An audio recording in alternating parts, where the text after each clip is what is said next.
the two doctors that we filed complaints against, those cases were dismissed in August.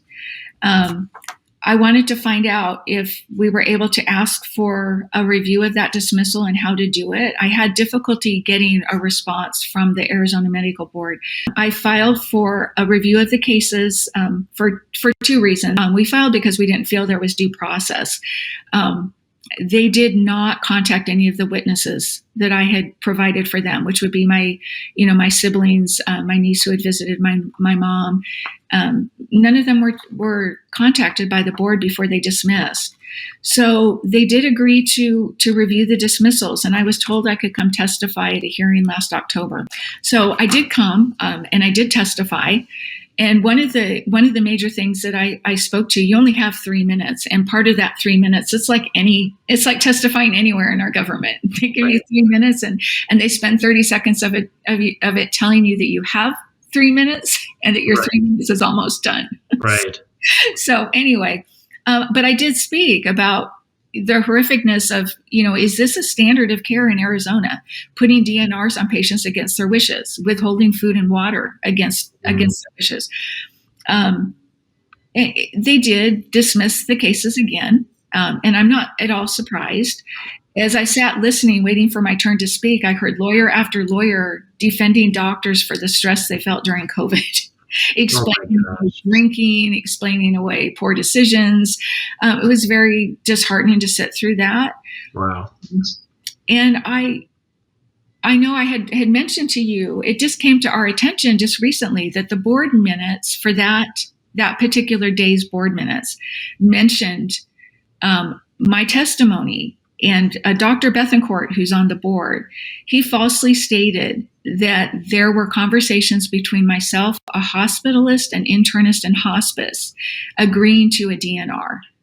And that, besides being false and upsetting because the DNR was such an issue during the time she was there,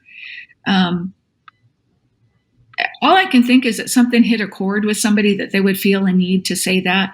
Right. But again, it shows us that we really, truly don't have due process with the medical board. To get my mom out of the hospital, they told us she might die when we took the mask off.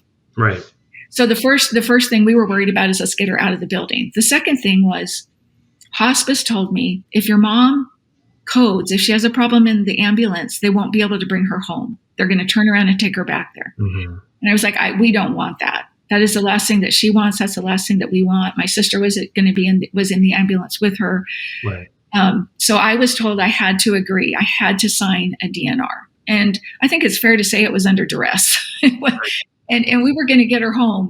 People do rally on hospice. Our idea of hospice wasn't that we were bringing her home to die. We had still been hopeful that we were going to have some quality time with her, that potentially, she'd be able to get ivermectin, be able to eat. You just don't know, right. And it's very hard to look back because we know so much more now that we just didn't have knowledge of in that moment. But I did call hospice and they said, well, we don't share those forms with the hospital. That's just for us and the ambulance driver. So I have no idea where they came up with that. I don't know if it's just an outright false statement. I don't know if there was a record that we didn't receive that somebody falsely documented. Is it possible that they wanted you to be on record signing a DNR just so that they could kind of cover themselves and say, oh, look, she did sign one. See, here, look at this. That's a great question. And that's the first question that came to my mind. I thought, wow, okay, well, maybe we touched a button there for them. Mm-hmm. They don't like to hear that when they're condoning what these doctors did, they're basically saying it's the standard of care in Arizona that a doctor can override a patient and their family wishes and their medical power of attorney and choose on their own to decide who should receive life-sustaining care and who shouldn't. Wow.